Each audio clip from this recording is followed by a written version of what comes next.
말씀은 신약성경 요한복음 16장 1절에서 13절까지의 말씀입니다. 요한복음 16장 1절에서 13절까지의 말씀을 우리 한 절씩 교독합니다. 요한복음 16장 1절에서 13절까지의 말씀입니다. 제가 먼저 읽습니다. 내가 이것을 너희에게 이름은 너희로 실족하지 않게 하려 함이니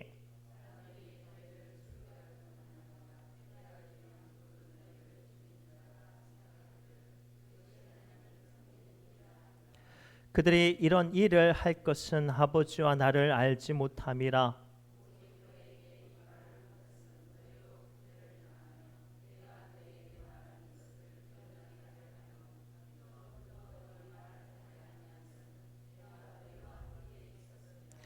지금 내가 나를 보내신 이에게로 가는데 너희 중에서 나더러 어디로 가는지 묻는 자가 없고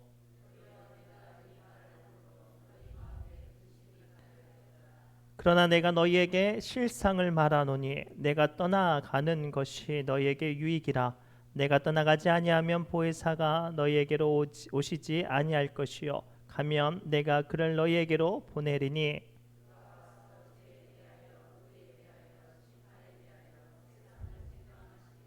죄에 대하여라 함은 그들이 나를 믿지 아니함이요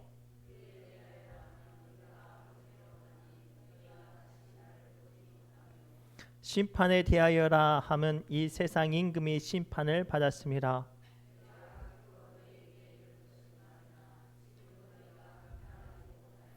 그러나 진리의 성령이 오시면 그가 너희를 모든 진리 가운데로 인도하시리니 그가 스스로 말하지 않고 오직 들은 것을 말하며 장래 일을 너희에게 알리시리라. 아멘. 우리 옆 사람 이렇게 축복할까요? 실족하지 맙시다라고 축복합시다. 다시 한번 축복할까요? 우리 상처받지 맙시다라고 축복합시다. 우리 상처 받지 마시기 바랍니다. 혹시 그 예전에 박태환 선수가 금메달 땄을 때 우리 전 국민적으로 수영을 굉장히 열광적으로 봤어요. 근데 제가 그 장면을 보면서 좀 신기한 장면이 있었어요. 그 자리가 어떤 자리예요? 세계에서 정말로 수영 잘하는 사람들이 다 모이는 자리잖아요. 그런데 그 자리에 누가 있냐면 물에 빠지면 건져내는 사람 있잖아요. 구조 요원이 딱 그 뭐죠? 튜브를 들고 왔다 갔다 하더라고요. 무슨 뜻인가요? 아무리 수영을 잘하는 사람도 물에 빠져서 생명이 위태할 수도 있다는 거예요. 이를 우리의 믿음 생활에 한번 적용해 봅시다. 우리는 저마다 믿음에 관련돼서 나름 믿음 안에서 경륜도 있고요, 또 경험도 있고요, 또 연조도 있습니다. 남들은 경험하지 못하는 나만의 특별한 은사도 있고 또는 신비한 체험도 있습니다. 더 나아가 교회 안에서 목사요, 장로요, 권사요, 집사로 직분을 받고 크고 작은 사명을 감당합니다. 그럼에도 불구하고 우리는 신앙생활 하다가 이 대단한 내가 실족할 수 있다는 사실을 알아야 합니다. 그래서 우리는 신앙생활 하다가 상처받거나 시험에 들거나 또 마음이 괴로우면 뭐라고 말을 해요? 상처받았다라고도 말하기도 하지만 나 요즘 실족했어 라고 말하기도 하죠. 오늘 본문의 말씀의 배경은 예수님께서 십자가를 지시기 전 제자들에게 마지막 가르침을 하시는 말씀 중에 하나인데 예수님께서 뭐라고 말씀하시냐면 너희가 나를 믿으면 세상 가운데 시험, 환난, 그로 말미암아 실족을 당한다라고 말씀하세요. 거기서 그치지 않고 그로 말미암아 미움도 받고 심지어는 쫓겨냄을 당하고 죽임까지 당하는 순교의 일이 있을 거라고 말씀하세요. 우리는 이 말씀이 선뜻 납득되어지지가 않아요. 분명히 믿음 생활하고 또 예수님을 잘 따르면 우리의 삶이 형통한다고 말씀하시고 복의 근원이 되게 하신다고 말씀하셨는데 오늘은 갑자기 뜬금없이 실족하지 마, 굉장히 큰 시련과 상처와 또는 낙담이 찾아올 거야 라고 말씀하시고 계시는 거예요. 오늘 이 메시지를 통해서 예수님께서 오늘 우리에게 주시는 은혜의 말씀의 뜻이 무엇일까요? 이 영적인 비밀이 무엇일까요? 오늘 말씀을 통해서 우리에게 주시는 예수님의 메시지를 발견하시기 바랍니다. 오늘 말씀 통해서 주님은 주시는 대전제는 이거예요. 우리가 먼저 알아야 될 것은 누구나 다 믿음 안에서 혹은 세상에서 실족함을 받을 수 있다는 사실이에요. 우리 1절 말씀 함께 읽겠습니다. 시작. 내가 이것을 너희에게 이름은 너희로 실족하지 않게 하려 함이니. 아멘. 본문 말씀에 등장하는 실족하다라는 말은 우리 순수한 한국말로 넘어지다라는 뜻이에요. 한자 말로는 발을 헛디디다, 잘못 디디다, 혹은 무언가 등산이나 뭔가를 올라가다가 거기서 거꾸로 엎드림을 당하다라는 의미로 실족하다를 사용합니다. 즉 오늘 예수님께서 실족하다라는 표현을 통해서 우리에게 말씀하신 것은 우리가 지금 믿음 생활하면서 천국까지 지금 열심히 신앙의 경주를 하고 있는데 그 신앙의 경주 가운데 돌부리를 만나거나 걸려서 주저앉기도 되어지고 발을 헛디뎌서 절벽 같은 곳에 떨어지기도 할 수 있다는 사실이에요. 근데 중요한 건 그로 말미암아 우리는 어떻게 돼요? 상처받고 넘어지고 어떤 사람들은 심지어 주저앉아 버리기도 합니다. 기억하십시오. 예수님도요. 십자가 지시고 골고다 언덕길까지 올라가실 때 얼마나 많이 넘어지셨는지 나중에는 본인이 본인 십자가를 지지 못하고 구레네 사람 시몬에게 그 대신 짊어지고 그 꼭대기까지 올라가는 정말로 안타깝고 눈물겨운 모습을 보여주시지 않았습니까? 오늘 우리는 저마다 삶의 자리에서 열심히 신앙생활 하는데 그로 말미암아 실족함을 받을 수 있어요. 그래서 누가복음 17장 1절에 예수님은 우리에게 이렇게 말씀하시죠. 함께 읽겠습니다. 시작. 예수께서 제자들에게 이르시되 실족하게 하는 것이 없을 수 없으나. 그렇죠. 우리가 세상을 살다 보면 우리를 실족하게 하는 것이 없을 수 없대요. 그런데 뭐라고 덧붙여서 말씀하시냐면 그렇게 하는 자에게는 화로다. 뭐예요? 넘어지는 사람, 넘어지게 하는 사람, 실족하는 사람, 실족해 하는 사람에게는 화가 있대요. 사랑하는 성도 여러분, 누구든지 예수를 믿으면 죄 사함을 받고 거듭나고 하나님의 자녀가 됩니다. 하지만 그렇다고 해서 유혹과 환난과 핍박이 면제되지는 않아요. 내가 신령한 은사와 방언과 혹은 애연하는 영까지 받고 남들이 경험하는 놀라운 일들을 체험하고 하나님의 강력한 인재가 나와 함께 있다고 해도 우리는 세상과 삶 가운데 유혹을 당하고 환난을 만나고 핍박을 만난다는 사실이에요. 누구나 신앙생활 처음 할 때는 뜨거운 열정 가지고 물불 가리지 않고 열심히 하고 누구나 저마다 이상을 가지고 큰 일들을 감당합니다. 그리고 그것을 통해서 은혜라고 생각하는데요. 그것이 결코 오래되지 않아서 사람 때문에 혹은 체력 때문에 혹은 물질 때문에 공고함을 만납니다.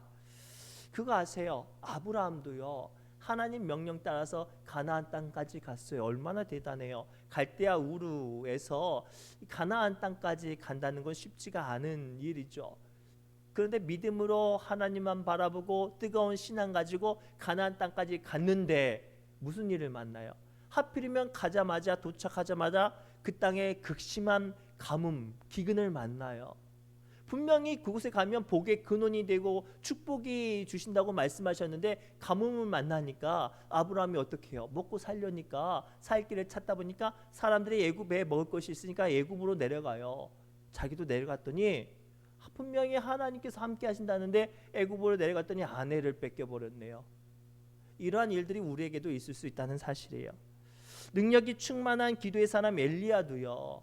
그 뜨거웠던 신앙의 열정을 백성들에게 보여줬지만 그것들이 인정되어지지 않으니 엘리야가 낙심이 되었어요.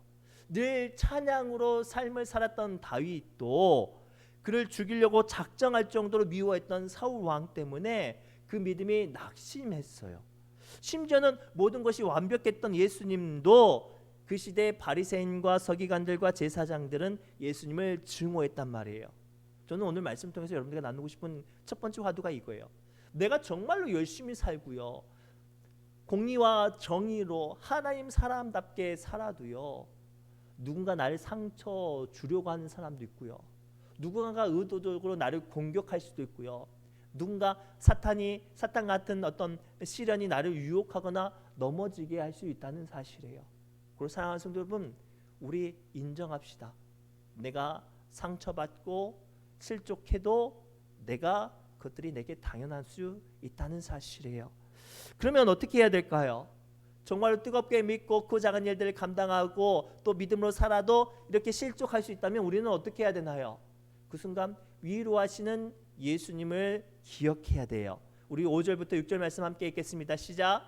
지금 내가 나를 보내신 이에게로 가는데 너희 중에서 나더러 어디로 가는지 묻는 자가 없고 도리어 내가 이 말을 함으로 너희 마음에 근심이 가득하도다. 아멘.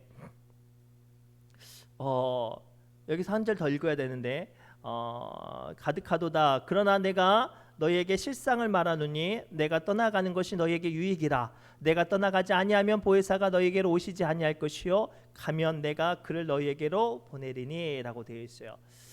오늘 예수님께서 이렇게 낙심 혹은 실족하는 문제를 만나는데 읽지는 않았지만 2절부터 4절까지의 더 잔인한 이야기가 기록돼요. 출교를 당할 것이요. 여기서 말하는 출교는 그 삶의 터전을 박탈당하는 것을 말을 해요. 더 나아가 누군가 너를 의도적으로 죽이려 할 것이다 라고도 말을 해요. 뭐 때문에? 내가 열심히 믿는 믿음 때문에.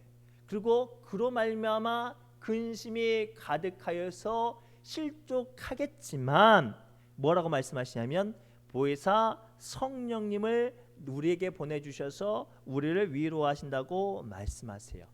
예를 들어서 쉽게 설명해 보겠습니다. 어떤 사람이 누군가의 도움을 받아서 전세를 내서 장사를 시작했어요. 처음에는 좀 어렵지만 열심히 일하니까 단골 고객도 늘어나고 장사가 이제 먹고 살만하게 좀 됐어요. 그런데 어느 날 갑자기 그 건물 주인이 전세값을 올려달라고 하는 거예요. 갑자기 어떻게 돈을 마련해요? 한두 푼도 아니고. 그래서 아유 돈이 없습니다 라고 말하니까 이 사람이 피도 눈물도 없이 뭐라고 말하냐면 그럴 거면 연말까지 이 가게를 비우라고 말을 해요. 그래서 가게를 찾죠.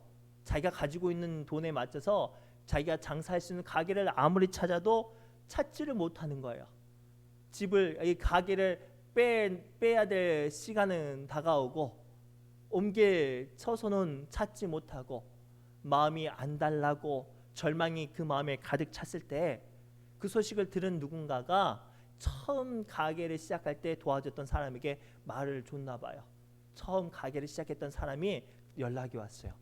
갑자기 돈이 필요하고 어렵다는 사실을 들었습니다. 제가 부족한 돈을 보탤 테니까 다시 한번 시작해 보자고. 그 연락을 받았을 때 그 절망 가운데 있었던 그 사람이 어떻게 됐을까요? 살 소망을 가졌겠죠.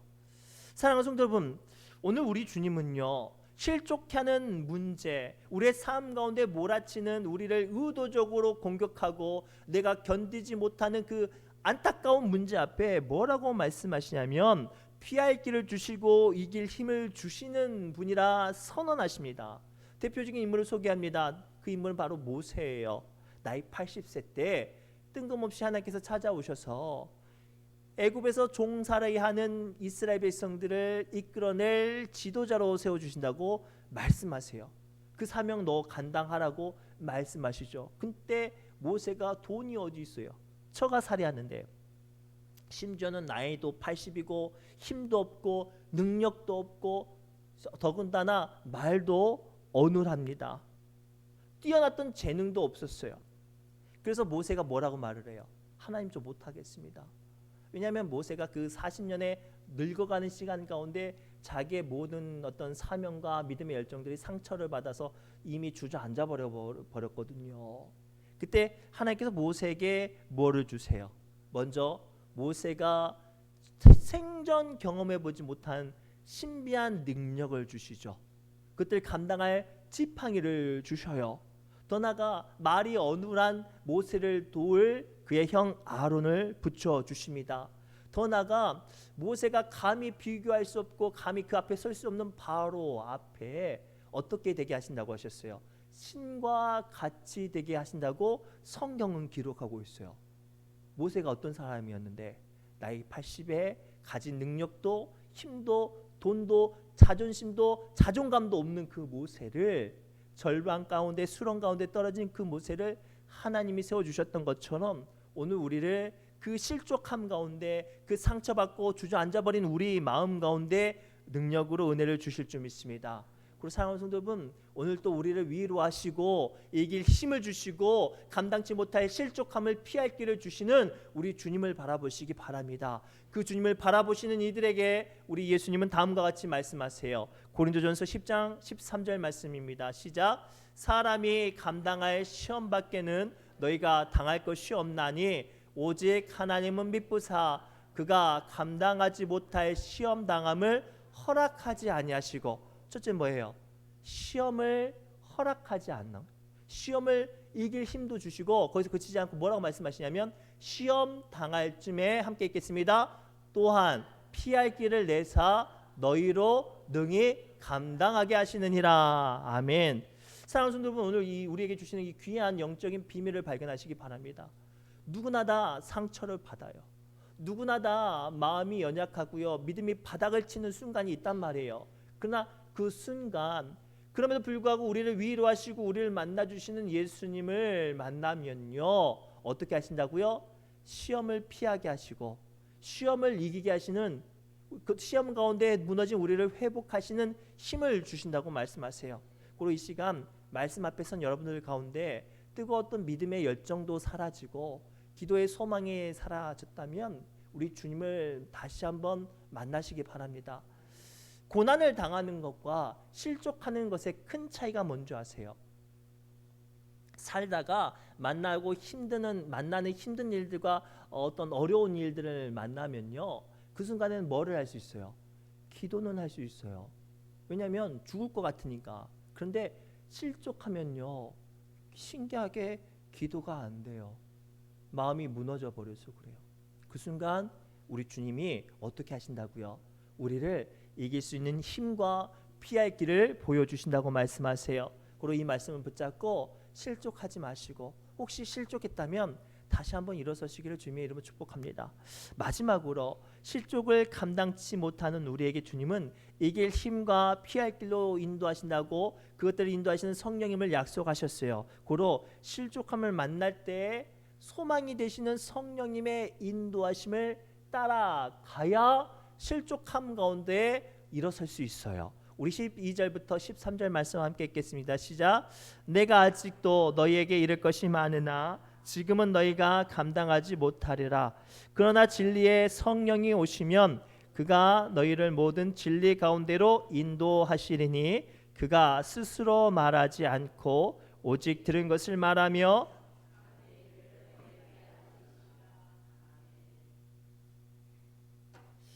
오늘 예수님은 우리에게 뭐라고 말씀하시냐면, 우리가 실족하고 넘어지면 우리 주님이 위로하실 뿐만 아니라 그 가운데 진리 가운데 인도하시는 성령님을 보내주신다고 하셨어요. 그분을 따라가면 그 진리가 보여지고 길들이 보여지고 살 길이 열려진다는 뜻이에요. 우스개 이야기를 하겠습니다. 어떤 한 남자 성도님께서 혼자 등산을 했대요. 그래서 새벽 일찍 등산을 한 바람에 바람도 불고 또 제법 껌껌해서 그만 낭떠러지에 떨어져 버렸어요. 너무나도 답답하고 어쩔 수 없어서 살려달라고 막 소리를 쳤어요.